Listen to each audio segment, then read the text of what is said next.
नमस्कार.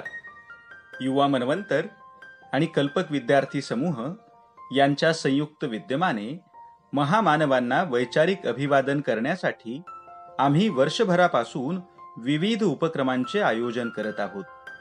सामाजिक क्रांतीचे अग्रदूत महात्मा बसवेश्वर यांच्या जयंतीच्या निमित्ताने अशाच वैचारिक अभिवादनासाठी विशेष व्याख्यानाचे नियोजन केले असून महात्मा बसवेश्वरांचे स्मरण का आवश्यक आहे या विषयावर मांडणी करणारे तरुण अभ्यासक आहेत गजानन गंगाधरराव भवानकर, नांदेड. गणपूर, तालुका अर्धापूर, जिल्हा नांदेड हे त्यांचे मूळ गाव. MA भूगोल, MEd, MPhil ही शैक्षणिक अर्हता. पण या सगळ्यांपेक्षा चळवळ्या स्वभाव आणि सतत धडपड करणारी वाटचाल हा त्यांचा खराखुरा परिचय. म्हणून तर महाविद्यालयीन शिक्षण सुरू असताना त्यांनी अनेक युवक महोत्सव गाजवले.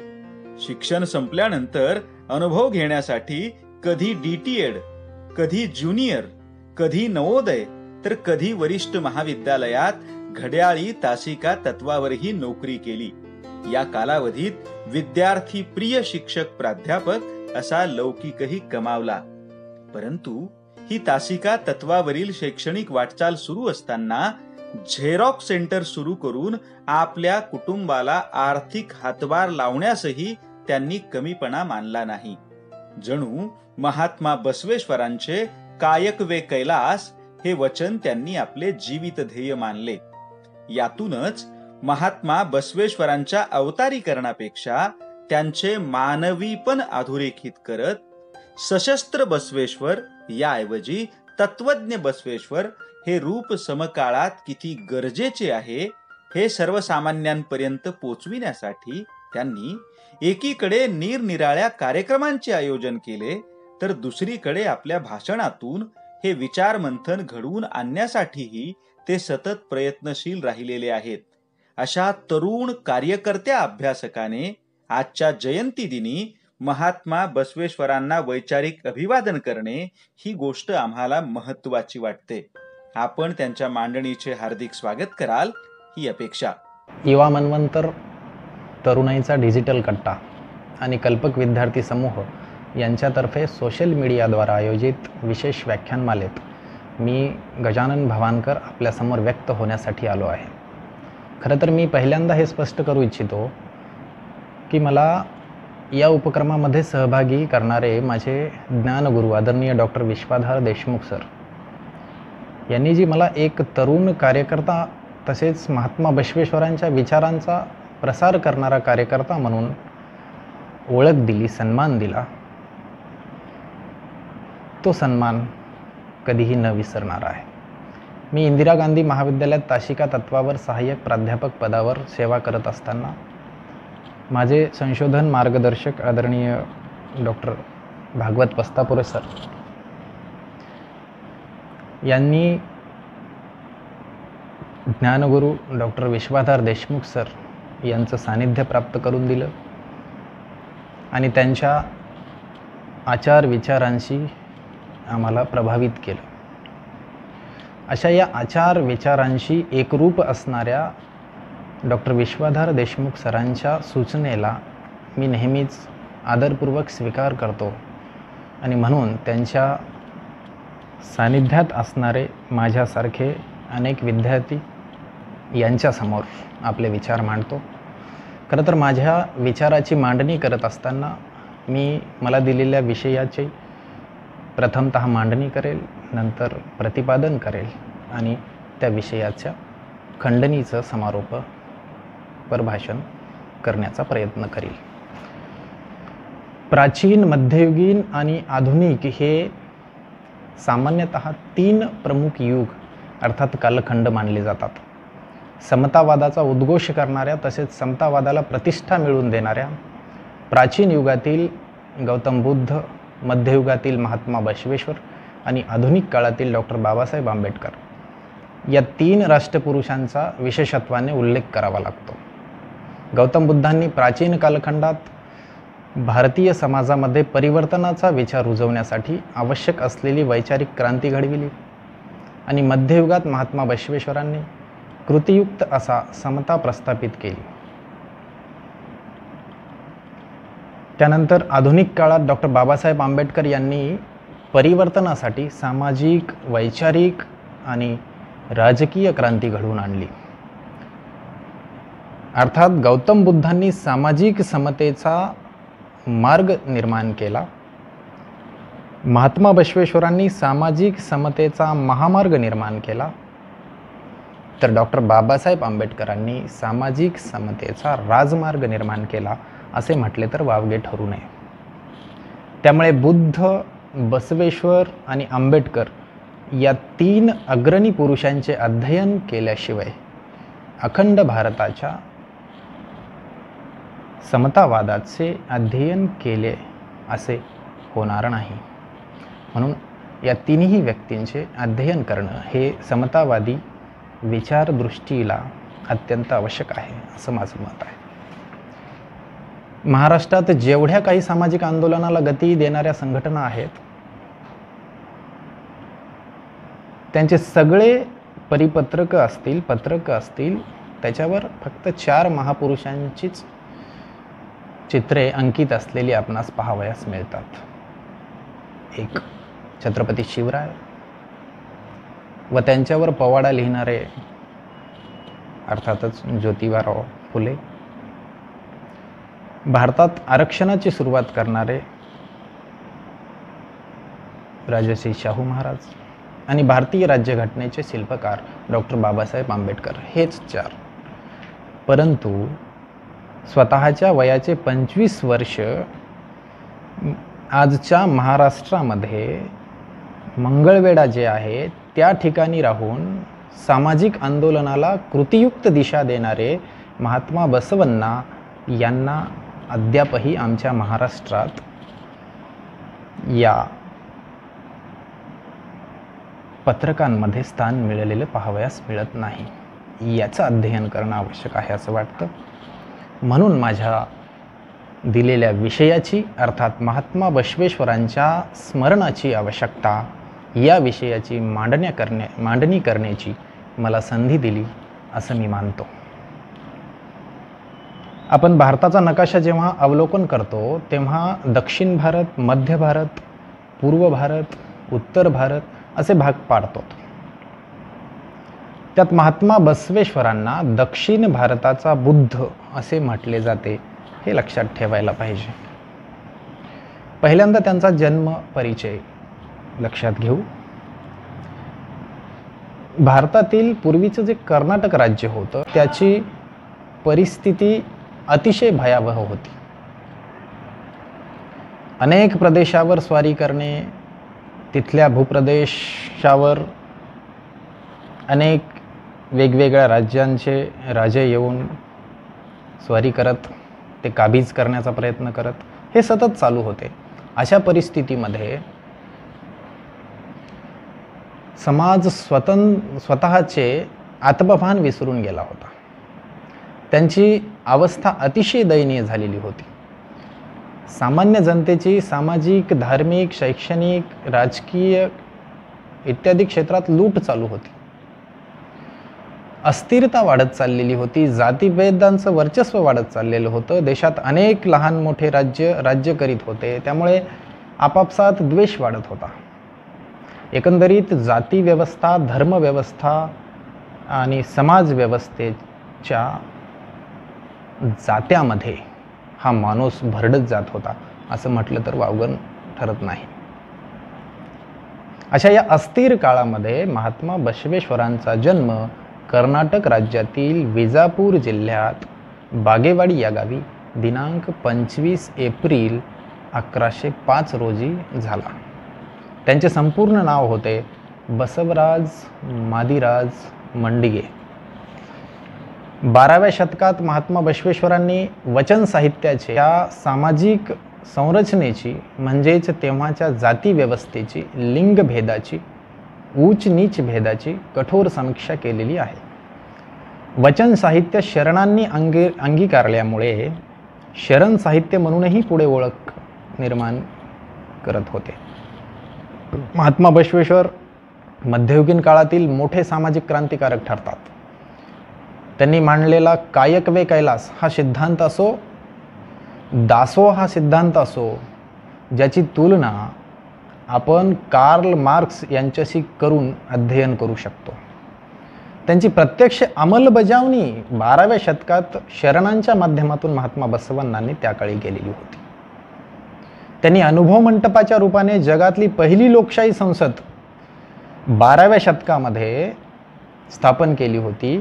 या नवीन सामाजिक उन्नतीने, या नवीन सामाजिक तत्त्वज्ञानाचे वचन साहित्य रूपाने आजही अध्ययन केले जाते. आपण अध्ययन करायला पाहिजे.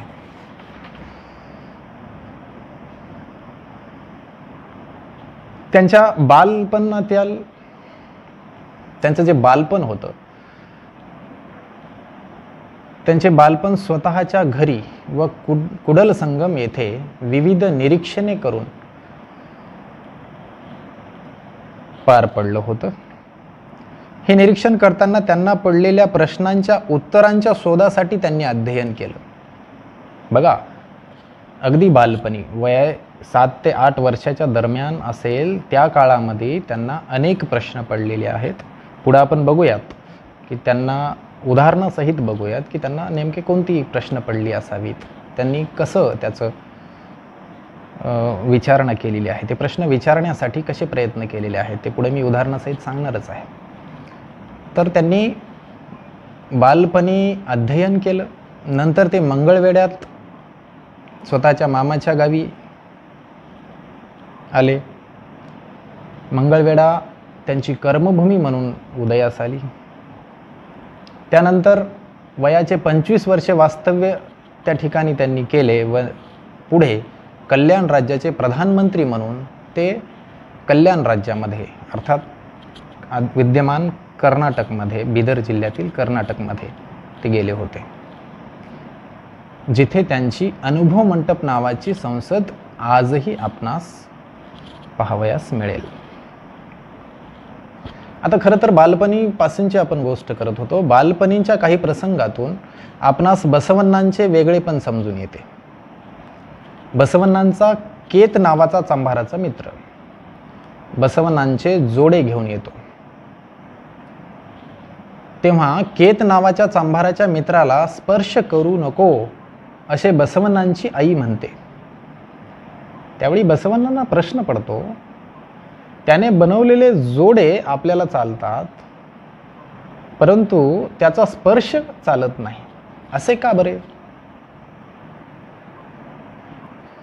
एकदेव उपासनेसाठीचा त्यांचा प्रश्न आहे, त्यांना पडलेला प्रश्न जो अनुभवामधून त्यांनी स्पष्ट केलेला आहे.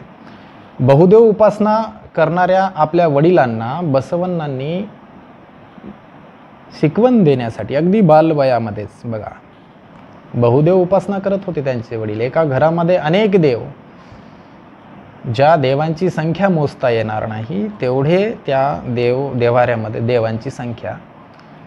त्यावरून बसवण्णांना जो प्रश्न पडला होता त्याचं उत्तर विचारण्यासाठी बसवण्णांनी केलेली कृती, ते काय करतात, ते स्वतःच्या अंगणामध्ये अनेक खड्डे खोदतात. त्यावेळेला बसवण्णांचे वडील येतात आणि विचारतात, हे काय करत आहेस? आपणा सर्वांना माहीत आहे पाण्याचा शोध घेण्यासाठी अनेक खड्डे बसवण्णा खोदत होते. आणि मग त्यावर वडील म्हणतात की असं नाही, एकच खड्डा खोदला असता तर कदाचित तुला आजपर्यंत पाणी मिळालं असतं. त्यावरूनच बसवण्णा एकदेव उपासनेची त्यांना माहिती देतात. तुम्ही सुद्धा एकाच देवाची पूजा जर केली असती, एकाच देवाची जर आराधना केली असती तर कदाचित तुम्हालाही तो प्राप्त झाला असता. त्यांना पूजेचा विरोध होता, त्यांना देवांचा सुद्धा विरोध होता, परंतु बालवयामध्ये अद्याप तेवढं ज्ञान नसेल कदाचित, म्हणून त्यांनी एक देव उपासनेबद्दल प्रश्न विचारला, त्याचं खंडन केलं. खरं तर अनेक उदाहरणे आहेत त्यांच्याबद्दल. मी थोडंसं आधुनिक काळामध्ये येतो. त्यांनी जाती निर्मूलनाचं काम केलं, त्यांनी स्त्री पुरुष समानतेचं काम केलंय, त्यांनी अनेक सामाजिक रूढी, परंपरा, अंधश्रद्धा यावर अनेक महत्त्वाची कामं केली, जी वचन साहित्याच्या रूपाने आपणास पाहावयास मिळतात. सर्वोच्च न्यायालयाचे माजी मुख्य न्यायाधीश जे श्री पी.बी. गजेंद्र गडकर आहेत, ते म्हणाले होते, बसव ने जिस धर्म का उपदेश दिया वह मूलतः सामाजिक धर्म था. वे प्रधानतः क्रांतिकारी थे. उन्होंने अपने समय के ब्राह्मण धर्म का विरोध किया. मी म्हणत नाही, हे माझं स्टेटमेंट नाही आहे, हे सुप्रीम कोर्टाचे माजी सरन्यायाधीश म्हणत आहेत की त्यांनी ब्राह्मणांचा विरोध केला आहे. उन्होंने ब्राह्मण धर्म की समीक्षा सर्वोच्च न्यायालयाचे माजी मुख्य न्यायाधीश श्री पी.बी. गजेंद्र गडकर ने कहा, बसव ने जिस धर्म का उपदेश दिया वह मूलतः सामाजिक धर्म था. वे प्रधानतः क्रांतिकारी थे. उन्होंने अपने समय के ब्राह्मण धर्म का विरोध किया. हे मी म्हणत नाही, हे स्टेटमेंट माझं नाही. उन्होंने ब्राह्मण धर्म की सभी बाधाएं तथा शास्त्र विधियों को छोड़ दिया. डॉक्टर बाबासाहेब आंबेडकरांनी लाहोर या ठिकाणी जात-पात तोळक मंडळांनी आयोजित केलेल्या त्या संमेलनासाठी त्यांनी जे भाषण तयार केलं होतं त्या प्रसंगीचं आठवते. ॲनिलेशन ऑफ कास्ट या नावांनी तो ग्रंथ आज संपूर्ण जगात पोहोचलेला आहे. त्या ग्रंथाच्या समारोपामध्ये डॉक्टर बाबासाहेब म्हणतात, या देशाला जर एका सूत्रात बांधायचं असेल, स्त्री आणि पुरुषांची समानता निर्माण करायची असेल, तर या देशातला शास्त्रांनी निर्माण केलेला धर्म कायद्यांनी बंद केला पाहिजे. या सगळ्या धर्मग्रंथावर कायद्यांनी बंदी घातली पाहिजे. सुप्रीम कोर्टाचे जस्टिस म्हणतात, बसवांचे हे विचार जे 12व्या शतकामध्ये मांडलेले आहेत, तेच विचार डॉक्टर बाबासाहेबांनी 1936ला सांगितले आहेत. उन्होंने जाति प्रथा का विरोध किया. विरोध ही नहीं, संपूर्ण तिरस्कार किया. आता मध्यंतरी वर्तमानपत्रात वाचलं असेल, बिहारचे माजी मुख्यमंत्री मांझी ते म्हणाले की मला मंदिरात जाण्यास प्रतिबंध घालण्यात आलाय. घटना कधीची? 2014ची. कोण म्हणतंय? बिहारचे मुख्यमंत्री. पद कोणतं आहे? सीएम म्हणतो आहे की मुझे मंदिर में जाने से रोका. आधार काय आहे? तुझी जात, मांझीची जात. होंगे बोले सीएम, लेकिन हमारे धर्म के मुताबिक तेरी असलियत, तेरा स्टेटस हमारे जूते से नीचे है, मंदिर में नहीं जा सकता. एवढंच आहे का? आणखी एक उदाहरण आहे. भारताचे माजी केंद्रीय मंत्री, संरक्षण मंत्री बाबू जगजीवन राम यांचं उदाहरण जगजाहीर आहे. डॉक्टर संपूर्णानंदन नावाचे एक माजी मुख्यमंत्री उत्तर प्रदेशचे होते. त्यांच्या पुतळ्याचं उद्घाटन करण्यासाठी श्रीमान संरक्षण मंत्री बाबू जगजीवन राम अलाहाबादला गेले होते. ते स्वतः पुतळ्यापर्यंत गेलेच नव्हते.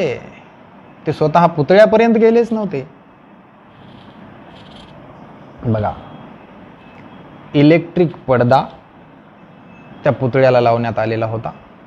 फक्त त्यांनी इलेक्ट्रिक पुतळ्याचं लावलेल्या पडद्याचं बटन ऑन केलं होतं. इलेक्ट्रिकचं बटन ऑन केलं होतं, लक्ष द्या,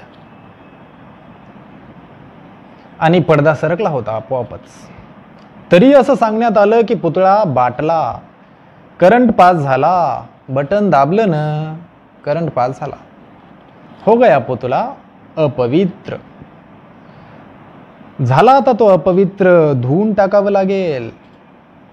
बघा अहो, जग जाहीरपणे तिथल्या व्यवस्थेच्या समर्थकांनी तो पुतळा पंचगव्य एकत्र करून धुवून टाकला. आणि पंचगव्य म्हणजे तरी काय बरं? पंचगव्याने धुवून टाकला. त्याचा अर्थ माहिती आहे पंचगव्याचा? पंचगव्य म्हणजे गाईचं शेण, पंचगव्य म्हणजे गाईची लघवी, गाईचं दूध, गाईचं तूप, गाईची दही, या सगळ्यांचं मिश्रण, पण त्याच्यात शेणाचं प्रमाण जास्त. त्याला आपण पंचगव्य असं म्हणतो. ते सगळं एकत्र केलं, त्या पुतळ्यावर टाकलं. त्यावेळेला बाबूजी दिल्लीला पोहोचलेले होते. वर्तमानपत्रामध्ये हेडलाईन्स आल्या होत्या की बाबूजी के हाथ से उद्घाटित पुतले को पवित्र किया गया मंत्रोपचार और पंचगव्य के माध्यम से. म्हणजे बाबू जगजीवन राम संरक्षण मंत्री असताना, माजी मुख्यमंत्री जे विद्यमान त्या काळचे मुख्यमंत्री होते ज्याचं नाव मांझी, हा मुख्यमंत्री असताना संरक्षण मंत्री, मुख्यमंत्री काय आहे स्टेटस हे त्यांचं? म्हणजे लक्षात घ्या, त्यांचं स्टेटस म्हणजे गाईचं म्हशीचं शेणापेक्षाही नीच असं आहे. म्हणजे शेण श्रेष्ठ आहे, पण या देशातला मुख्यमंत्री अमुक अमुक जातीचा, या देशातला संरक्षण मंत्री अमुक अमुक जातीचा, हे शेणापेक्षा नीच मानला गेला आहे. आणि अशा या व्यवस्थेचा विरोध महात्मा बसवेश्वरांनी 12व्या शतकात केला आहे. त्यांचं वचन साहित्य जर आपणास प्राप्त होऊ दिलं असतं तर कदाचित आजपर्यंत आपण अमेरिका, USA पुढे गेलो असतो. परंतु असं आम्हाला होऊ द्यायचं नाही. असं जर झालं तर यांची पोटं भरणार नाहीत. असो, पुढे एक प्रसंग मला सांगावासा वाटतोय की एके दिवशी महात्मा बसवांना ज्या वेळेला प्रधानमंत्री म्हणून त्यांची नियुक्ती झाली होती कल्याण राज्यामध्ये, त्यावेळेला की तो कल्याण नगराचा हाल हवाल पाहण्यासाठी फेरफटका मारत होते. फेरफटका मारत असताना हरळय्या नावाच्या चांभाराच्या शरणांच्या आग्रहाला मान देऊन त्यांच्या घरी जाऊन दासोह करतात. कोण? महात्मा बसवांना. जेवण करून निघताना बसवांना हरळयांना विनयपूर्वक हात जोडून नमस्कार करतात. बसवांना घरातून बाहेर गेल्यावर हरळय्याला वाटते की बसवांनांनी अर्थात एका पंतप्रधानांनी आपल्याला हात जोडून नमस्कार केला. त्याचे ओझे आपल्यावर झाले. ते प्रचंड विचारमग्न झाले. त्यांना कळत नव्हतं असं कसं घडलं, आमची काय चूक झाली असावी. ते कसे कमी करायचे ओझे याविषयी विचारमग्न करत असताना त्यांनी आपल्या पत्नीसोबत चर्चा केली आणि दोघांनी मिळून असा निर्णय घेतला की आपण बसवेश्वरांना आपल्या कातडीची जोडे भेट द्यायची. बघा, हरळय्या आणि त्याची पत्नी ठरवते आहे की आपल्या स्वतःच्या शरीराची कातडी काढून त्याची जोडी बनवायची आणि ही भेट महात्मा बसवांना द्यायची. त्याच वेळेला आपल्यावर झालेलं ओझं हे आपण कमी करू शकू. हरळय्या स्वतःच्या डाव्या मांडीचे आणि पत्नी जिचं नाव आहे कल्याण निंबा, ती स्वतःच्या उजव्या मांडीचे कातडे काढून बसवांसाठी सुंदर जोडे बनवतात. ते जोडे बसवांना भेट देण्यासाठी घेऊन जातात. बसवांना जोडी पाहून म्हणतात, अरे रे हरळय्या, हे जोडे खूप सुंदर आहेत, परंतु हे जोडे कोणत्याही इतर प्राण्याचे असते तर मी अत्यंत आनंदाने स्वीकारले असते, परंतु ही जोडे ही कोणत्याही इतर प्राण्यांच्या कातडीची नाहीत, तर हे जोडे माझ्या शरणांच्या कातड्याचे आहेत. त्या क्षणी हरळय्या बसवण्णांचे चरण स्पर्श करतो चरण स्पर्श करणाऱ्या त्या हरळय्यांना, बघा हरळय्या चरण स्पर्श करतो, तर पुन्हा पंतप्रधान असणारा व्यक्ती त्या हरळय्यांना काय म्हणतोय? हरळय्यांना बसवण्णा स्वतःच्या हृदयाशी लावतात आणि म्हणतात, माझ्यापेक्षा लहान कोणी नाही. त्यांचं हे वचन आहे. त्याच वेळी लिहिलेलं त्यांचं ते वचन आहे की माझ्यापेक्षा लहान कोणी नाही, शिवभक्तापेक्षा महान कोणी नाही, याला माझे मन साक्षी, तुमचे चरण साक्षी, कुडल संगम देवा. तर मातंग चेन्नैयाला आजोबा म्हणून महात्मा बसवेश्वरांनी जातीच्या बुरुजांना सुरुंग लावलाय. जातीविरोधात बसवेश्वरांनी आपल्या वचनात म्हटलेलं आहे, कनिष्ठ जातीत जन्म जरी झाला, विचार चांगला जर त्याचा, आशाचा शेजार असावा निश्चित. आणखी एक वचन आहे त्यांचं जाती अंतासाठी, बघा सर्वश्रुत वचन आहे, हा कोणाचा, हा कोणाचा, हा कोणाचा, हा कोणाचा, हा कोणाचा, हा कोणाचा म्हणवू नका हो, हा आमूचा, हा आमूचा, हा आमूचा. म्हणजे सगळ्यांना आमूचा असं म्हणायचे, माझा म्हणायचे, ही शिकवण त्यांनी दिली. ते म्हणतात, हा कोणाचा, हा कोणाचा, हा कोणाचा म्हणवू नका हो, हा आमूचा, हा आमूचा, हा आमूचा म्हणा हो, कुडल संगम देवा, तुमच्या घराचा पुत्र म्हणा हो. हा विश्वात्मक भाव वसुधैव कुटुंबकम या सूत्राला लक्षात आणून देतो. एक महत्त्वाचं उदाहरण त्यांच्या जीवनातलं शेवटी जाता जाता मला सांगावंसं वाटते. एके दिवशी सायंकाळी त्यांनी स्थापन केलेल्या अनुभव मंटपात, जेथे 700 शरण पुरुष व 70 शरणी अर्थात स्त्रिया मिळून लिंगायत संस्कृतीच्या, शरण संस्कृतीच्या, ज्याला समताधिष्ठित समाज रचनेची निर्मिती केली जाते, अशा ठिकाणाला अनुभव मंटप म्हणतात. त्या अनुभव मंटपामध्ये ब्राह्मण मधुवरस, ज्याला मधुवरस असं नाव होतं, त्या ब्राह्मण मधुवरसची मुलगी कलावती आणि चांभार हरळयाचा मुलगा सीलवंत यांचा विवाह करण्याचा निर्णय घेण्यात आला. आता हा निर्णय 770 शरणांनी एकमुखाने घेतला आहे. विरोध करता आला असता, पण विरोध एक सुद्धा नव्हता. अगदी सर्वानुमते हा निर्णय घेण्यात आला. कारण ब्राह्मण मधुवरस आणि चांभार हरळय्या हे दोघेही लिंगवंत होते. त्यांच्यात रोटी बेटी व्यवहार होत होता. म्हणून शरण कलावती आणि शीलवंताचा विवाह करून दिला गेला. हा विवाह कोणताही धर्म बुडवणारा नव्हता, कारण दोघेही शरण होते. परंतु प्रस्थापित वैदिक व्यवस्थेने हा विवाह अमान्य केला. बरं, नुसता अमान्य केला नाही, या विवाहाच्या विरुद्ध बिज्जल राजाकडे कानभरणी केली. बिज्जल राजाने बसवण्णांना बोलावून घेतले, त्यांना जाब विचारला. बसवण्णा त्यावेळेला म्हणतात, तो निर्णय अनुभव मंटपाचा आहे आणि त्या निर्णयाचं मी पूर्णतः समर्थन करतो. तेव्हा बिज्जल राजाने बसवण्णांना हद्दपार केले, वचन साहित्य जाळले, शीलवंत हरळय्या आणि मधुरस यांना हत्तीच्या पायाला बांधून मरेपर्यंत फरफटत नेले. अशा वेळी शिल्लक राहिलेले वचन साहित्य शरण सांभाळत होते. त्यावेळेला शरणांवर हत्या झाल्या, शरण पळून जाऊ लागले होते, लपून बसत होते. त्यावेळेला त्यांच्या कत्तली घडवण्यात आल्या. त्यांना प्रचंड मोठी रक्तक्रांती घडवणारी ही घटना इथं पाहावयास मिळाली, ज्या घटनेला आपण कल्याण क्रांती म्हणून ओळखतो. तरीसुद्धा काही शरणांनी गुहेमध्ये, भिंतीमध्ये शरण साहित्य लपवून ठेवलं, ज्याचा आधार घेऊन आपण अध्ययन करू शकतो. याच वेळी इसवी सन 1167 साली महात्मा बसवण्णांचा अंत झाला. ते वैकुंठात गेले. मी वैकुंठात गेले असं का म्हणतोय? कारण तुकोबासारखं त्यांच्याही मृत्यूचं गूढ अद्याप अस्पष्टच आहे. याचा शोध घेणं आजही आवश्यक आहे.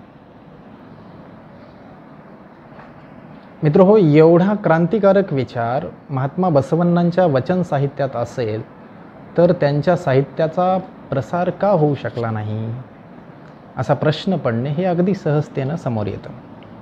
खरं तर कोणत्याही विचाराचे, तत्वाचे किंवा एखाद्या वस्तूचे सुद्धा प्रचार करणारे प्रचारक जर अत्यंत प्रामाणिक असतील तरच त्याचा प्रचार होऊ शकतो, अन्यथा नाही. या बाबतीत बसवेश्वरांचे किंबहुना त्यांच्या शरणांनी निर्माण केलेल्या वचन साहित्याचे दुर्दैव आहे असं म्हणावं लागेल. मी दुर्दैव हा शब्द वापरतोय त्यावेळेला तुम्ही मला हा दैववादी व्यक्ती तर नाही ना असं समजू नका. पुढे कारण त्यांच्यामुळे सामाजिक क्रांतीच्या तत्त्वज्ञानाला सोयीस्करपणे बाजूला करणाऱ्या पाखंडी अनुयायी किंवा स्वयंघोषित धर्ममार्तंडांनी, बघा, पाखंडी अनुयायी आणि स्वयंघोषित धर्ममार्तंडांनी बसवेश्वरांच्या क्रांतिवादी वचन साहित्याला पोथीनिष्ठता देण्याचा प्रयत्न केला आहे, पोथी पुराण करण्याचा प्रयत्न केला. तसेच बसवेश्वरांचे नाव चलनी नाण्यासारखे वापरून, चलनी नाण्यासारखे काही जणांनी त्यांना एक विशिष्ट जातीपुरते साचेबंद करण्याचं कारस्थान केले. जातीभेद नाकारणाऱ्या व्यक्तीला जातीच्या कुंपणात बंदिस्त करण्याचं हे कार्य करून त्यांच्या कार्याला व विचाराला बोथट करण्याचा सामूहिक प्रयत्न केला गेला आहे.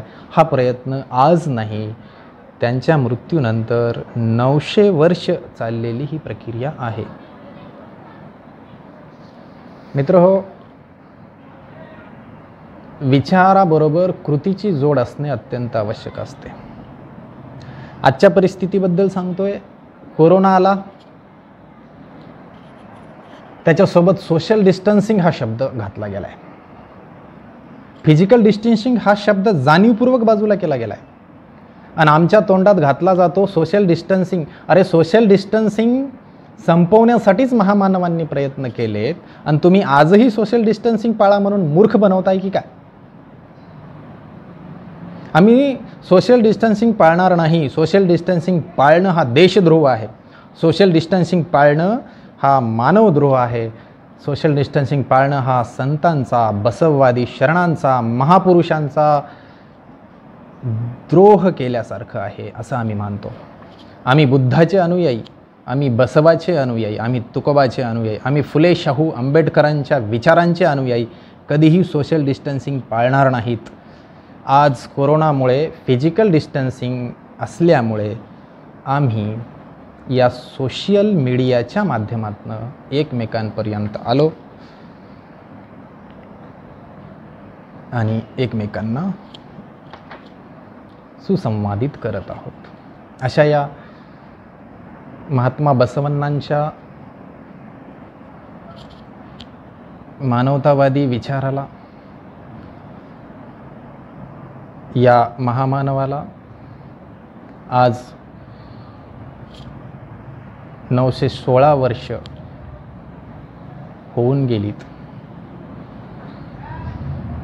त्यामुळे या महामानवास आज तिथीनुसार असलेल्या अक्षय तृतीया या आजच्या दिवशी 916वी जयंती साजरी करीत असताना त्रिवार विनम्र अभिवादन करतो आणि आपणास विनंती करतो की आपण वचन साहित्य वाचून महात्मा बसवेश्वर समजून घ्यावेत, इतरांना सांगावेत. शेवटी जाता जाता एवढंच म्हणावंसं वाटतंय, कसे जगावे भान दिलात, युगायुगाचे गाणं दिलात, तुमच्याच पायी विनम्र माथा, दिलीत आम्हा नवीन गाथा, दिलीत आम्हा नवीन गाथा. एवढं बोलून थांबतो. सर्व तरुणाईंच्या या कट्ट्याचे आभार मानतो. धन्यवाद.